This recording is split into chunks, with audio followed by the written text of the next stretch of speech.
अस्सलामुअलैकुम। आप देख रहे हैं के न्यूज़ HD।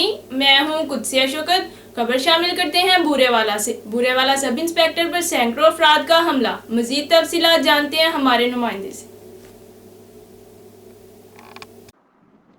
जी बिल्कुल, बूरेवाला सब इंस्पेक्टर पर सैकड़ों अफराद का हमला। बूरेवाला वाल्डन रोड पर दौरान डकैती के कत्ल के खिलाफ मुजाहिरीन का थाना फतेह शाह के सब इंस्पेक्टर पर हमला।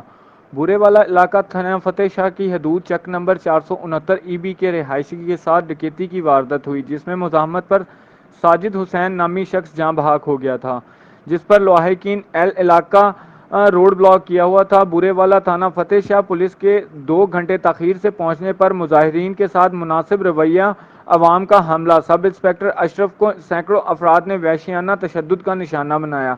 अफराद ने सब इंस्पेक्टर को डंडों, सोटों और थप्पड़ों से तशद्दुद का निशाना बनाया। पुलिस के दीगर जवान सब इंस्पेक्टर को छोड़कर गाड़ी लेकर मौका से भाग निकले, जबकि पेट्रोलिंग पुलिस भी सब इंस्पेक्टर की मदद के बजाय मौका से भाग निकली। जी।